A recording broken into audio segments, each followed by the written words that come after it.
$828. That is how much more a married sergeant in San Diego takes home every single month than the single soldier standing right next to them in the same line. Same rank, same job.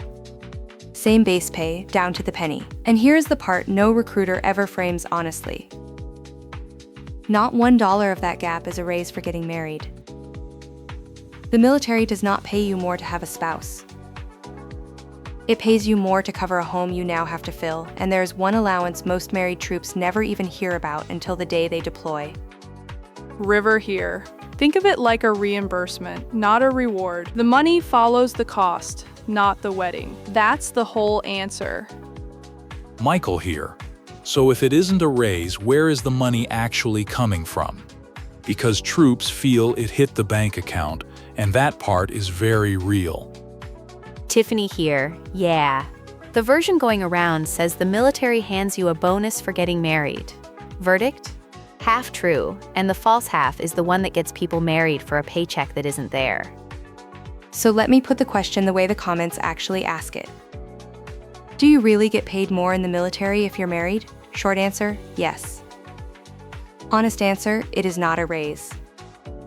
It is a set of allowances, mostly BAH and separation pay, that cover a cost you did not have before. Let's show you exactly which ones move and which never budge. One quick thing before the numbers. We put the full married pay breakdown free at military.professorerica.com with a pay calculator and step-by-step guides so you can run your own rank and duty station tonight. Coming up, the paycheck that ignores your marriage entirely, the one allowance nobody warns you about, and the honest answer to whether you should ever marry for the money.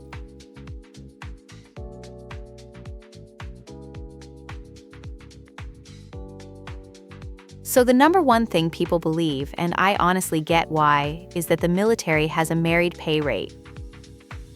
You picture a little bump on your base pay the month you tie the knot. That belief is reasonable, it is wrong, and it will burn you at the finance office. Basic pay is set by exactly two things: your pay grade and your years of service. That is the entire formula. Marriage, kids, dependents, none of it touches base pay.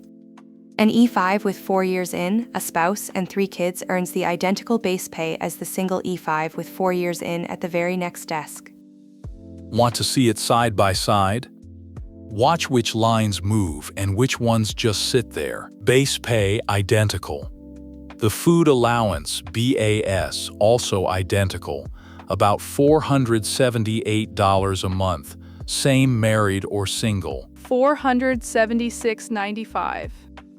$476.95. You're right, I rounded up $1.50. But the point stands. BAS does not care about your marriage either. One flat rate for every enlisted troop, single or married, 1 kid or 5. So verdict time on the married pay rate. Busted. There is no married base pay and there is no married BAS. What is true is that 2 allowances swing hard on dependents, housing, and separation. And that is where the entire married raise actually lives. That's the correct model. Base pay and BAS are blind to your marriage. Housing and separation pay are not. Get that backwards at the finance office and you'll plan your budget around a raise you never got. So let's go where the real money moves. BAH. Before we keep going, one small favor that actually moves the needle. If this is landing for you, tap like, then subscribe and turn on the bell so you do not miss the rest. 2 taps, completely free, and it pushes this in front of more people who need it.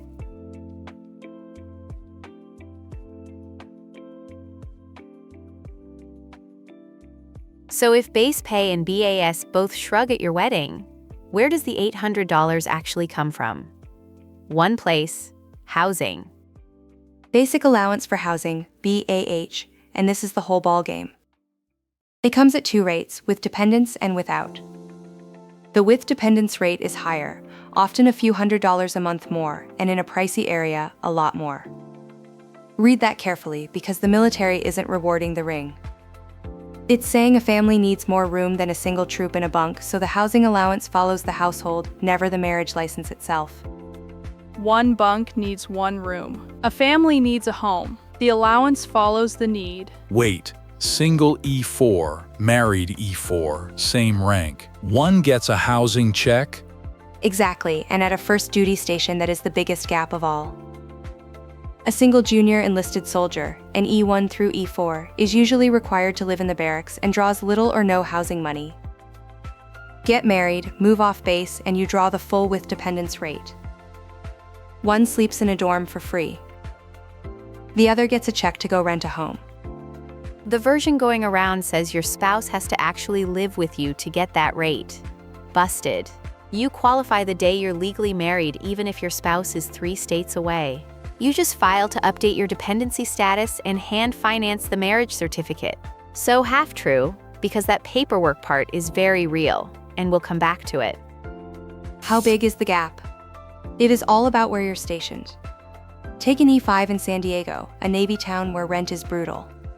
The with dependence housing rate runs about $3,900 a month. The single rate, about $3,100. That is roughly $828 every month, and every cent of it is tax-free. Now move that same E5 to a cheaper town like Killeen, Texas, and the gap shrinks right along with the rent. Same exact rule, different zip code, a completely different number. So how much do you get for being married has no single answer. Log in and check your own duty station. River, you've been sitting there looking like you already have the question everyone's typing. Go ahead. Does the housing rate go up for each extra kid? Good one, and no. There is exactly one with dependence rate. 1 kid or 4, the BAH number is identical. It's a yes or no switch, not a per-child dial. What does grow with more kids is the moving allowance and separation pay, never BAH. Speaking of which, let's finally turn all of this into one honest number.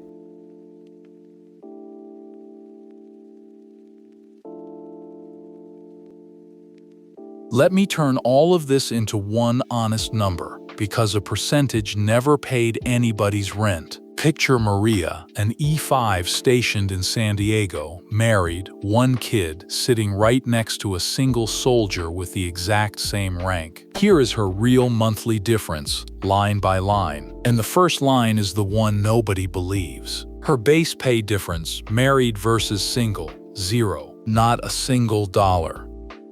Now the allowance that actually moves. Her BAH at the with dependence rate in San Diego is about $3,900 a month.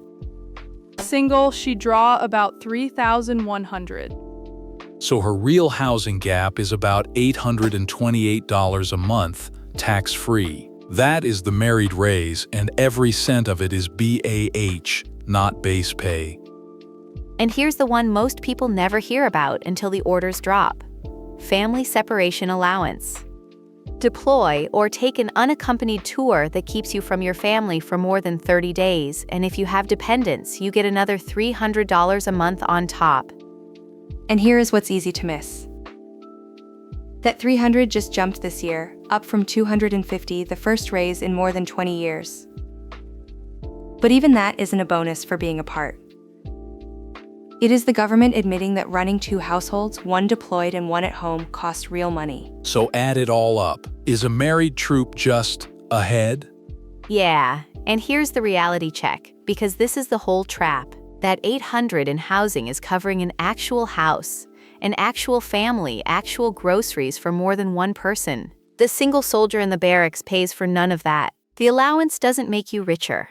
It's built to keep you even. Same paycheck, bigger life.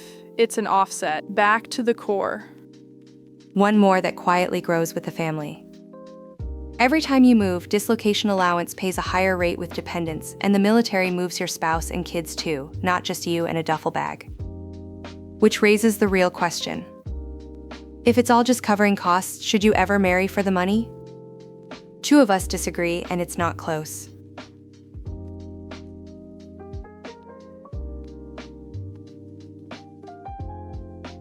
Here's the fork, and it's a real one people ask in the comments every single week.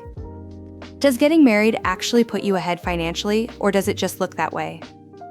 Michael says the allowances are real money you should absolutely take. Tiffany says marrying for that money is a trap. I'm in the middle, and I'll give you the ruling.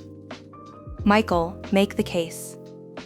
Take the allowances, every one of them. A with dependents, B AH gap of $800 a month is $9,600 a year, tax-free and guaranteed the day your dependency status updates. At a high-cost base, that's life-changing. If you were going to marry the person anyway, leaving that on the table to feel noble is just expensive pride.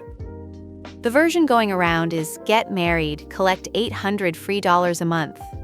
Verdict? Busted. That $800 isn't landing in a savings account. It's paying rent on a place you now need, groceries for two, a car seat. Run the actual household budget and the raise mostly evaporates. You didn't get richer. You got a lease and a roommate you love. Hold there, Tiffany, honest question. Is it ever a wash, or does the married troop actually come out behind? Behind, sometimes. Two people do live cheaper together than apart, sure. But a single soldier in the barracks pays $0 for housing and nothing for food beyond BAS. The married one covers a whole household on an allowance the rules literally define as reasonable, not generous. The math only wins if you wanted the family regardless. That's the wrong comparison, though. Nobody is saying marry a stranger for the housing rate. I'm saying if the marriage is real, the allowances are a genuine, sizable offset, and at an expensive duty station, the with dependence rate plus separation pay dents the real cost of that life hard. That's not nothing. At some bases, that's a full year of daycare. Okay, on the high-cost base, for a couple who'd marry anyway, you're right, and I won't pretend otherwise. The offset is real. I'd still tell an 18-year-old the shared life and the paperwork cost more than the check. But as a reason to run to the courthouse for the pay? Still busted. Then here's my verdict, and here's what I'd actually do. Never marry for the pay. The allowances are an offset, not an income. They cover a cost you're choosing to take on, and if that cost isn't one you want, the money is a mirage. But if the marriage is real and the life is one you want, then the smart play is simple. Claim every allowance you're owed. At the right base, it genuinely matters, and never leave a dollar of it behind out of guilt. Marry for the person. Then let the allowances do their honest job. That settles it. Next, the paperwork that decides whether you ever see any of it.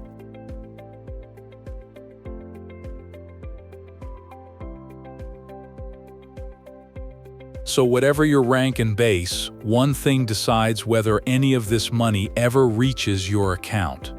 Paperwork. And to get the traps exactly right, we brought in someone who knows military pay and allowances cold. Someone who has read more dependency records than any person should have to. We put the questions people are almost scared to ask. Here's the first thing I tell every newly married service member. The allowance does not start because you got married. It starts because you told the system you got married. Until you enroll your spouse in DEERS, the Defense Enrollment Eligibility Reporting System, and update your dependency status with finance, you are still being paid as a single troop, no matter what the calendar says. And this is my favorite bureaucratic nesting doll. To prove you're married, you bring the marriage certificate. To enroll the spouse, you need that certificate, plus a social security card, plus a birth certificate. To get the dependent ID card, you book an appointment through a system that needs a whole separate login. A form to get the card, to finally unlock the allowance. We have now filled out 3 forms to prove a wedding that already happened. River, please, tell me it gets simpler. It doesn't, but it's finite. That's the part I actually get. I've got a crib half built in my garage and a kid on the way. The day that baby arrives, my housing need changes, not my paycheck. The allowance only catches up when I file the add a dependent paperwork. Miss it, and you're covering a bigger life on a smaller check. And do it fast. If finance ever overpays you, say they start the with dependence rate before your file is complete, they claw that overpayment back out of a later paycheck. So file the week you marry, keep every copy, and check your leave and earnings statement until it shows up. So what is the single most common way people lose money on this? They assume it's automatic. It isn't. The marriage is a fact. The pay is a filing. The service members who get every dollar are the ones who treat the finance office like it owes them a receipt, because it does. So here's the afternoon that turns married into paid. One mistake undoes all of it. Assuming the money starts on its own. It starts the day you file. Do the paperwork, keep the copies, and the allowances you're genuinely owed will follow. Marry for the person, file for the pay. That's the whole answer.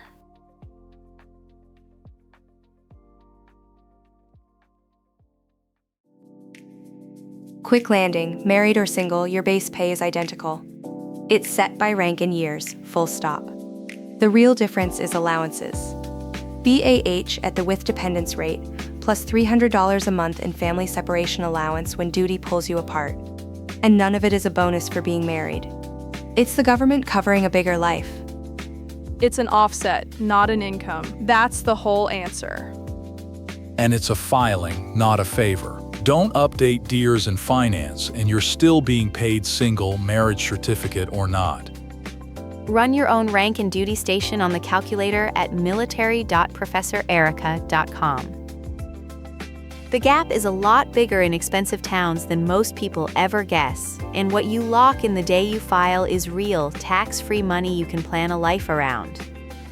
If this saved you from marrying for a raise that doesn't exist, hit like.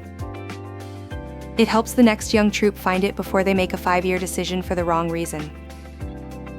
Subscribe and we keep every one of these allowance numbers current each year because they do change. And the one we honestly can't settle for everyone. If you're single and stationed somewhere expensive, would you marry a year sooner for $800 a month in BAH?